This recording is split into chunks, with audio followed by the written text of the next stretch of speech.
Today, we're going to be shooting with the Polaroid SX-70 Alpha 1 camera. I bought this camera a few weeks ago at a garage sale for a very good price and decided I'd try it out.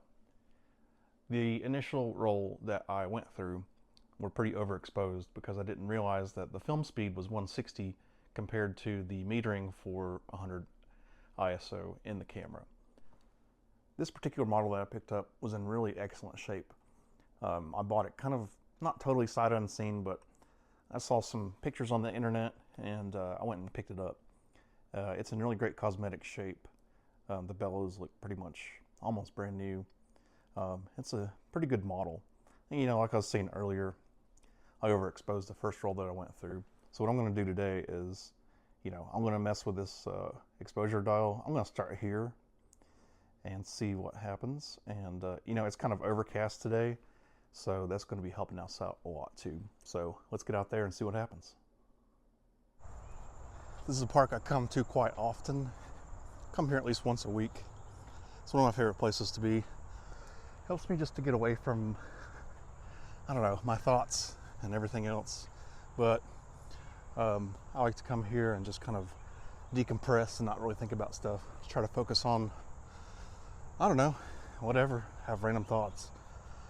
But, for me, a big part of photography is talking about, or at least thinking about beauty in the ordinary. I come here quite a bit and, there's always something different about this place. I don't know what it is. I think it's probably just my headset.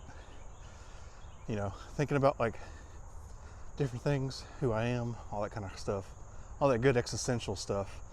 But anyways, we're here to find a picture with this Polaroid, and I think we've come across something right here. We'll see. All right, so we made our first exposure. I'm going to set this in my camera bag and we'll come back to it a little bit later. So one thing that's cool about this place is that, you have little areas where it is kind of wooded, and then you come out to this big open wide space, which I always really like. It's looking pretty grim. I love the clouds out here right now. We got one exposure made. Probably do maybe one more, and then we will check out the results. It's overcast, so I don't really need to shoot a million shots today. I just need like 2 or 3, and then that'll be a good kind of check on how the exposure system is going. All right, so one test that I want to do, we're going to do the close focus. I believe it's 10 inches, and there's like some rusty steel over here that'll hopefully make for some good texture, and see what the results are. I briefly wanted to talk about some of my first exposures, and these are all overexposed, so you can see the highlights are blown out. That's way underexposed. I took that inside. Blown out, way blown out again. Actually, I wish that one was in focus. I really like that picture. This one turned out okay, but you can see the highlights are consistently just like super white, and that's about the same. So that's just on like the regular exposure settings. And so let's take a look at the negatives that I shot today with the third reduction of exposure time. Alrighty, so here are the 3 exposures that we did today. The first one, this came out pretty interesting. We're going to take a look at the scans here in a minute, and we'll just kind of like critique them. But this one, the exposure went towards the water, and then like the sides got underexposed. I think it looks pretty cool. It looks kind of like monotone in a way.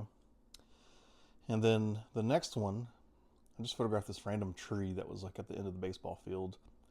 It was pretty overcast at the time. You can see a little bit of the blue color in the sky. But overall, these pictures have kind of like a cool tone to them. And this turned out the best, I think.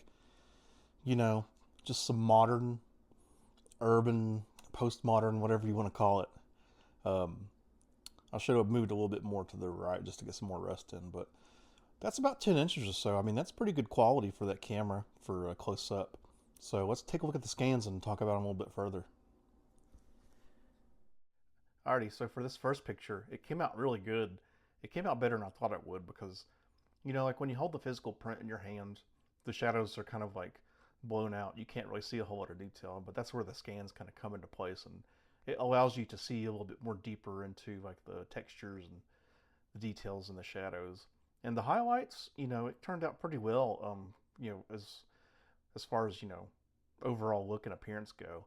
I do want to say that like when you look at the world and think about pictures, like say if you're like a digital photographer, you're a film photographer, you think about exposure in a certain way. You have to kind of think differently with the Polaroid, mainly because of a scene like this, because there's not a whole lot of give or take in exposure. It's just you just have to shoot it and hope for the best. But this one came out pretty well. Let's take a look at the next one. This one came out a little bit differently. The whole color palette of the picture is more cool, but the scan did not really do this picture justice as it did the first one. If you rewind a little bit to when we looked at the physical prints themselves, this picture looks so much better in person. The color profile is a little bit different, and the gradation from the kind of lighter, the bluish kind of hues looks so much better. But overall, exposure-wise, this couldn't have gone much better because the foreground, background, and middle ground, they all are equally exposed, and this was an overcast day. So overall, exposure-wise, this looks great. The scan just didn't. And let's check out the last one. And here we have the last exposure I made today, and I feel like it's the most successful. The overall exposure is perfect. You have an equal blend of midtones, shadows, and highlights. The exposure was spot on, and that's partially thanks to the overcast day, which made it a little bit easier. I think I kind of dialed in the exposure compensation on the front for this one. The other two pictures, they were kind of a little bit more uncontrollable. Like the picture of the tree could have been darker, and then the picture of the water, that was just not going to be perfect exposure. But I'm glad I finally got at least one that had all those attributes to them. And this picture kind of reminds me of Aaron Siskind a little bit, in the way that, not like the subject matter, but the closeness of the subject, and also like Gerhard Richter a little bit too. What I really love about the SX-70 emulsion is the way that it describes texture. And this scan does it pretty good justice. The print looks so much better, obviously. But overall, I'm pretty pleased with this picture. And let's talk about some final words. Overall, I'm pretty pleased with this camera. I've had one of these before. It was one of the black models, and I didn't really use it that much. I didn't have an appreciation for it now.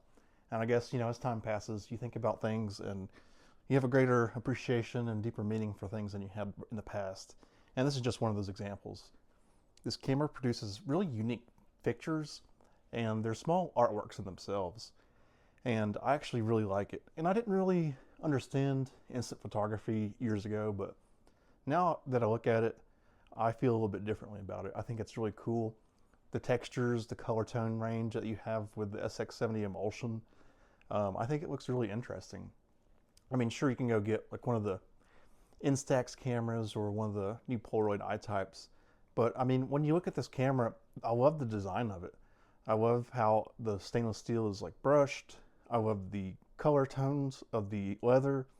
I mean, overall, it's just like a really cool looking camera. And, they just don't make stuff like this anymore. And I think it's really cool. And I'm going to continue to make more images with it and post them on my Instagram. But yeah, I had fun making this video. Hope you guys enjoyed it. Like and subscribe. Have a good one.